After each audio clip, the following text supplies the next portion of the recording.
Studio में Islamic scholar हाजिर खान मौजूद हैं। स्वामी चक्रपाणी हिंदू धर्मगुरु हमें ज्वाइन कर चुके हैं। अतीक खान है, नेता हैं IUML के। अश्विनी दुबे वरिष्ठ वकील हैं सुप्रीम कोर्ट के, वो भी हमारे साथ इस वक्त जुड़ चुके हैं। मौलाना अली कादरी साहब हैं, इस्लामिक स्कॉलर हैं। और फिर में आचार्य राज मिश्रा भी हमें ज्वाइन करेंगे।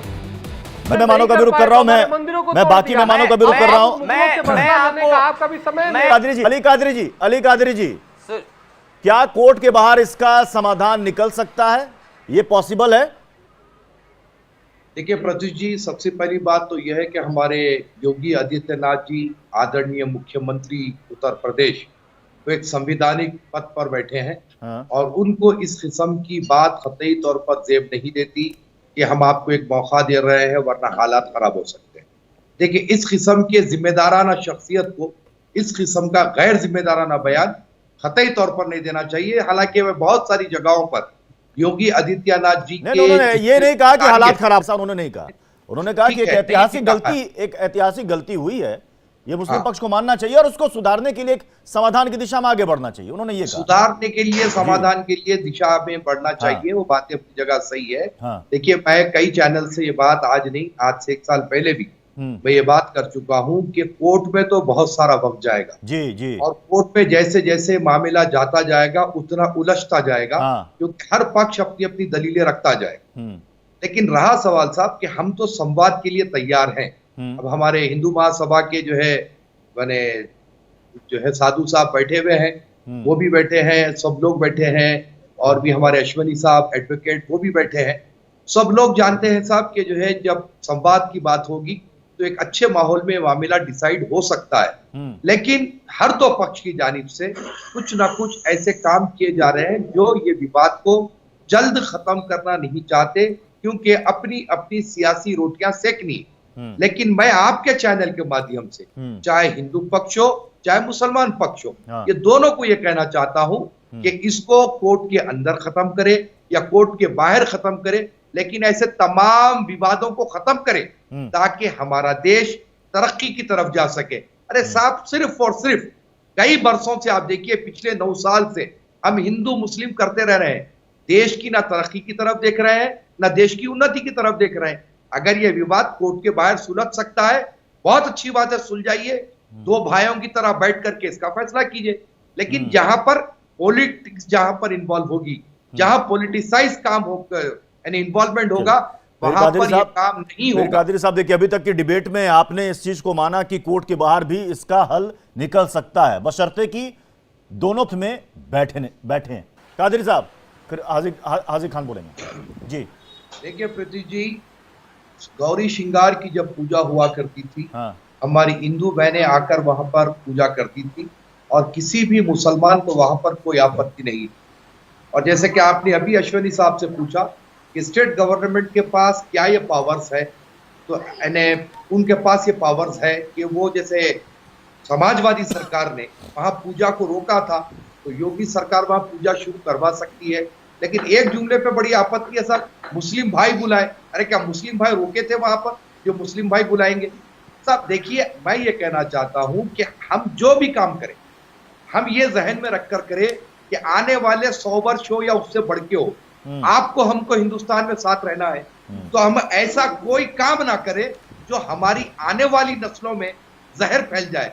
अरे साहब, आप पिछले 10 साल से हिंदू मुसलमान के बीच में जो खाई पैदा होगी, जो एक दूसरों के दिलों में जो जहर पैदा किया गया, जो दूरियां पैदा की गई, क्या इसको नहीं गौर कर रहे हैं?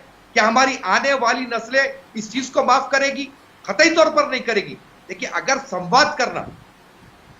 आपको संवाद करना है तो मुस्लिम धर्मगुरु तैयार है संवाद करने के लिए। चलिए, बहुत अच्छी बात हो सकता है, लेकिन बहुत अच्छी बात कादरी साहब, बहुत अच्छी बात। आज आपने हमारे इस डिबेट शो में कहा कि भाई हम मुस्लिम पक्ष इसके लिए तैयार है और उम्मीद करते हैं कि इसके बाद जब हम डिबेट करेंगे तो उस पैनल को थोड़ा और बड़ा करेंगे, उसमें मुस्लिम पक्षकारों को भी शामिल करेंगे। बस स्वीकार। देखिए प्रत्युष जी, जहां पर नहीं था तो भी सुप्रीम कोर्ट ने कहा तो हमने मान लिया। ये भी आपके सामने है। सुप्रीम कहां कोर्ट पर का नहीं हमने था? आदर किया। अयोध्या में अयोध्या में नहीं था। हाँ, सुप्रीम कोर्ट अरे में हद हो गई। अरे हद क्या हो रही है? मैं वही वर्डिक्ट तो पढ़ो कह रहा सुप्रीम हूं। कोर्ट के, वही कि तो किसी मंदिर को आप तोड़ो, लोग मस्जिद नहीं बनाई गई। आप लोग पढ़ अश्विनी दुबे आप बताएं क्या उसमें लिखा हुआ है कि राम मंदिर को तोड़कर मस्जिद 1949 बनाई में गई मूर्ति थी वहां रख के पर? नमाज के हमारे बाद अतीक साहब, और इशा की नमाज के बाद फजर जजमेंट को में गए तो ये भी मूर्ति जिक्र रखी मिली। किया कोर्ट गया कहता है कि कोई लाकर मूर्ति रखी प्रकट गई। नहीं हुई थी, खामोशी से मूर्ति रखी गई थी, कूद के रखी गई थी। पहले कोर्ट में ये अगर बात आई है और ये जजमेंट में बात है कि मूर्ति रखी गई ला करके। ये बात को पढ़ना चाहिए साहब, आप तो सुन वकील लीजिए, है ना सर, सबसे आपको पहले क्या तो समझाया? ना तो वहां पर हाथ जोड़ के विनम्र निवेदन है देखिए, ऋषि पहले- अमित सिंह चौहान प्लीज। हाँ, कादरी साहब को और पहले- उनको लाइए चक्रपाणी जी को। ये कहा कि भाई दूसरी अयोध्या जी का यानी छोटे मियाँ बड़े मियाँ सुभान अल्लाह। आपने जाते जाते सर्वोच्च न्यायालय के निर्णय को ही आपने ठेंगा दिखा दिया कादरी साहब। तो ऐसे कैसे चलेगा बताइए? आपको कम से कम बातचीत के लिए रास्ता खुले रहने चाहिए। आप इस तरह करेंगे तो कैसे चलेगा? और आज ज्ञान व्यापी के वक्त भी मैं कह रहा हूँ ठीक है। कादरी साहब ये नहीं, डिबेट की शुरुआत में ही कादरी साहब ने कहा कि हम बातचीत के लिए तैयार हैं, बातचीत के लिए तैयार है ना मानी। आपका परिचय उनसे करा दूं। हमारे साथ राजनीतिक विश्लेषक हैं सैयद हसनुल हक, माफ करिएगा, ये पॉलिटिकल एनालिस्ट हैं। उसके बाद अनुपम मिश्रा जी हमारे साथ जुड़ने वाले हैं। संजय चौधरी जी प्रवक्ता बीजेपी के जुड़ चुके हैं। और साथ ही साथ मैं आपको बता दूं कि विजय कौशिक ये भी हमारे साथ जुड़ चुके हैं, जो कि कांग्रेस के प्रवक्ता हैं। मौलाना पीर अली कादरी साहब मरकजी अंजुमने कादरी वो भी हमारे साथ जुड़ेंगे, तो हम उनका इंतजार कर रहे हैं। लेकिन फिलहाल जी, आज आप अगर देखेंगे तो पिछले 25-30 साल से हमारे अपने देश में राजनीति सिर्फ धर्म के आधार पर चल रही है। ना यहाँ पर महंगाई की फिक्र है, ना तो जो है किसी और चीज की फिक्र है। टमाटे का रेट आप देखिए कैसे हो गया कि उसको अपने घर में एक सेफ लाकर, तिजोरी लाकर रखने की नौबत आ गई। तो हमारे देश में महंगाई की फिक्र नहीं है, हमारे देश कहाँ जा रहा है उसकी फिक्र नहीं है, युवाओं की फिक्र नहीं है, बेरोजगारों की फिक्र नहीं है। लेकिन हम राजनीति कर रहे हैं सिर्फ धर्म के आधार पर। और इसमें मैं सिर्फ कोई एक पार्टी को इसका जिम्मेदार नहीं बनाऊंगा। इसके अंदर मुस्लिम पक्ष भी है, हिंदू पक्ष भी है, और जो लोग इन तमाम चीजों को पॉलिटिसाइज कर रहे हैं, ये लोगों को इसका बेनिफिट भी मिल रहा है। चाहे वो मुसलमान हो, चाहे वो हिंदू हो, अपनी अपनी सियासी रोटियां सेक रही है, इसमें कोई दो राय नहीं है। और मर रहा तो आम आदमी, परेशान है तो आम आदमी, बेरोजगार है तो आम आदमी, अगर उसके घर में अनाज नहीं है तो वो है आम आदमी। तो साहब ये जो मामला है अब ये 2024 से डायरेक्टली कनेक्टेड है। मैं यही बात आपसे समझना चाह रहा था कि क्यों नहीं, अगर ये इम्पोर्टेंट तीर्थ स्थल है हिंदुओं का, जैसा कि देखिए साहब, हमने बाबरी मस्जिद के डिसीजन पर बहुत बड़ा दिल दिखाया और सुप्रीम कोर्ट का पूरी तरीके से आदर किया। सुप्रीम कोर्ट के आदेश को हमने सर्वोपरि माना। सुप्रीम कोर्ट के आदेश में क्या क्या लिखा हुआ है आप भी जानते हैं, मैं भी जानता हूं, मैं भी पढ़ा हूं सुप्रीम कोर्ट के जजमेंट को कि किस बिना पर, किस बुनियाद पर बाबरी मस्जिद का फैसला दिया गया। और उस वक्त ये बात कही गई थी कि बाबरी मस्जिद का मैटर सॉर्ट आउट हो चुका है, अब इसके ऊपर आगे कोई बहस नहीं होगी। अब यहां पर जब ज्ञानव्यापी का इश्यू उठा तो आज से 1 साल पहले मैंने यही कहा था, हमारे नरेंद्र मोदी जी हो या अमित शाह जी हो, इन तमाम से चैनल्स के जरिए कहा था कि आप संवाद का रास्ता खोले। इसमें वो लोग जो सिर्फ धर्म से ताल्लुक रखते हो, सियासी नेता नहीं, क्योंकि सियासी नेता अगर इसको सॉर्ट आउट कर देंगे तो इनकी दुकान कैसे चलेगी? तो दुकान तो चलना है ही नहीं, तो दुकान इनको चलाना है, तो ये लोग तो सॉर्ट आउट होने देंगे नहीं। लिहाजा मैं ये चाह रहा था कि इसको संवाद के जरिए हल किया जाए। लेकिन आज जो मुख्यमंत्री का जो बयान है, हमारे योगी आदित्यनाथ जी ने जो बयान दिया है, इसको क्लियर कर दिया है उन्होंने कि 2024 का एजेंडा क्या रहेगा और किस एजेंडे पर काम होगा, किस एजेंडे पर वोट मांगा जाएगा।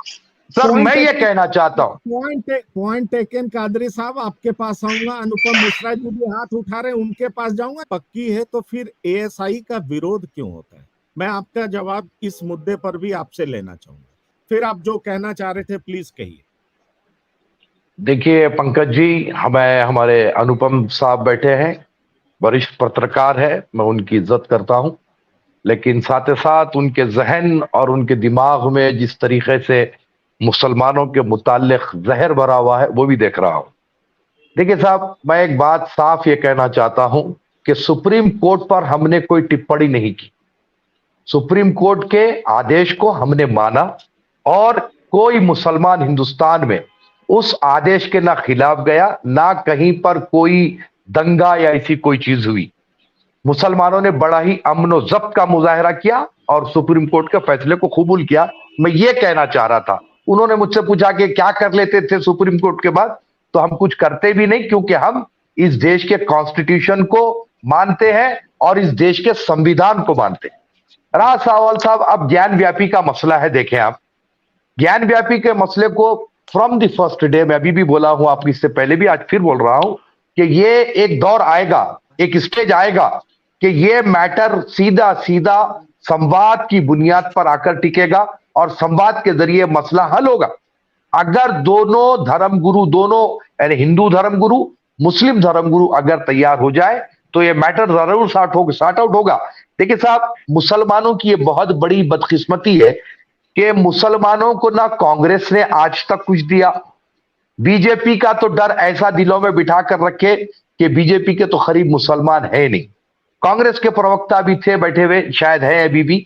मेरा सवाल उनसे एक है साहब कि माजी में जितनी गलतियां कांग्रेस ने मुसलमानों के साथ की है, उसके बावजूद कर्नाटक में आज मुसलमान कांग्रेस को चुना तो वो कांग्रेस की गलतियों को माफ करने के लिए तैयार है, वो केवल सिर्फ और सिर्फ राहुल गांधी की तरफ से।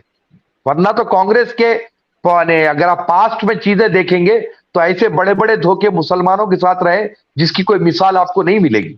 लेकिन ज्ञान व्यापी के इश्यू में मैं इतना जरूर कहना चाहूंगा सर कि सर्वे यकीनन होना चाहिए, मुझे सर्वे से कोई आपत्ति नहीं है, लेकिन यूपी गवर्नमेंट उस वक्त जब कार सेवा चल रही थी तो ये कोर्ट में हलफनामा दिया था कि हम मस्जिद को धक्का नहीं लगने देंगे, बावजूद उसके मस्जिद को ढा दिया गया, गिरा दिया गया। तो मुसलमानों के दिलों में आज भी वो डर है कि बाबरी मस्जिद को जिस तरीके से कार सेवा के जरिए नुकसान पहुंचाया गया, सर्वे के जरिए कहीं घुसपैठी अंदर घुसेंगे और मस्जिद को नुकसान पहुंचा दे। इसीलिए कोर्ट में गुहार लगा रहे हैं, सुप्रीम कोर्ट को जा रहे हैं कि आप यहां पर संरक्षण करें मस्जिद का, उसके साथ सर्वे कराएं। और साहब, जो आप शिवलिंग हिंदू भाइयों का दावा है, हम उनकी आस्था की इज्जत करते हैं और सुप्रीम कोर्ट ने भी उसका ख्याल किया, लेकिन सुप्रीम कोर्ट ने उसको शिवलिंग डिक्लेयर नहीं किया, बल्कि यह कहा कि उसको प्रिजर्व करो जब तक कि कोई चीज डिसाइड ना हो जाए। और मुसलमान वहां पर वजू भी नहीं कर रहा है, मुसलमान हटकर है, मुसलमान दूसरी जगह वजू कर रहा है। कादरी साहब, पॉइंट टेकन। और बस एक छोटा जवाब चाहूंगा। एक सवाल, एक मत सोचे कि आपके लिए कोई नफरत पाल रहा है। देखिए, हकीकत ये है कि सच कड़वा होता है और उसको आप नफरत समझ लेते हैं। सर, मणिपुर पे भी बात कर लीजिए ना, आइए, अगर मणिपुर पे बात कर लीजिए। रुके पंकज भाई, मैं जवाब दे रहा हूँ। अगर ये मणिपुर पे प्रोग्राम होता है तो मणिपुर पे भी बात होती है। मणिपुर पे 1 दर्जन प्रोग्राम में बैठ चुका हूं पंकज जी के बाद। आप सब कह रहे हैं फव्वारा है, हिंदू कह रहे हैं शिवलिंग है, चले मान लिया। अरे यार, वो कह रहे हैं शिवलिंग है, तुम हाथ पैर ही तो धो रहे हो, उस पर निकाल के दे दो। तुम्हारे हाथ पैर धोने वाला एक पत्थर मांग रहे हैं, कह रहे हैं मेरा शिवलिंग निकाल के दे दो। अगर मतलब आप सोचिए जरा से, कितनी मामूली सी बात है कि भाई तुम इसको कहते हो तुम्हारा शिवलिंग लो, ले जाओ, खत्म बात। आप इसके लिए नहीं तैयार हैं, आप पत्थर को देने को तैयार नहीं जिसपे आप हाथ। साहब, हम कह रहे हैं कि सुप्रीम, हमने जब हिंदू बरादरी ने, वहां पर हिंदू भाइयों ने दावा किया कि शिवलिंग है, तो वहां पर मुसलमान वजू करने की जिद नहीं किया और वहां पर उसको प्रिजर्व कर दिया गया। और अब फिल वक्त मैटर कोर्ट में है, तो कोर्ट तो कब तक चलेगा पता नहीं, लेकिन उसके बाद भी मैं ये कहना चाहता हूं कि मुसलमानों के कुछ धर्मगुरु ऐसे हैं जो संवाद के लिए तैयार है। जब हुकूमत की तरफ से इस बात की पहल की जाएगी, वो लोग बराबर सामने आएंगे और संवाद के जरिए ही इस मसले को हल करने की कोशिश करेंगे। मौलाना साहब, आप भी आपसे पूछ रहे हो, आप वो पत्थर जिसपे आप हाथ पैर धोते हैं और जिसको हिंदू अपना शिवलिंग कह रहे हैं, क्या वो एक मामूली सा पत्थर देने के लिए तैयार हैं? नहीं, देखिए, ना वो आपके लिए मामूली है, ना वो हमारे लिए मामूली है। इसीलिए नहीं है कि हमारी आप तो उसमें हाथ के लिए क्यों मामूली नहीं है? नहीं, हमारे पास मस्जिद का हिस्सा है वो। आपके लिए मस्जिद की मस्जिद का हिस्सा है। मस्जिद का एक छोटा सा पत्थर हम मांग रहे हैं। मुसलमानों ने इस मुल्क से काट के 3 मुल्क निकाले हैं, वो पलट के एक मस्जिद एक बार आप शायद आपको अंदाजा नहीं है कि मस्जिद का एक एक पत्थर भी हमारे लिए बहुत अहमियत के लिए है, समझ रहे हैं आप। और जब तक के कोई फैसला नहीं होगा, संवाद नहीं होगा, ना एक इंच जमीन आपको मिलेगी, ना कुछ होगा वापस। ये बात ध्यान में रखिए। देखिए करेगा ना साहब, कोर्ट डिसाइड करेगा। एग्रीड मौलाना साहब कि संवाद के बाद ही इस समस्या का समाधान निकलेगा। सवाल यह है कि ये हमारे साथ जो आप तमाम मेहमान, अनुपम मिश्रा जी आपका, संजय चौधरी जी आपका, कादरी साहब आपका, और विजय कौशिक जी, हसनुल हक जो कि नाराज होकर चले गए, संजय चौधरी जी, तमाम लोगों का बहुत बहुत धन्यवाद, शुक्रिया। तो फिलहाल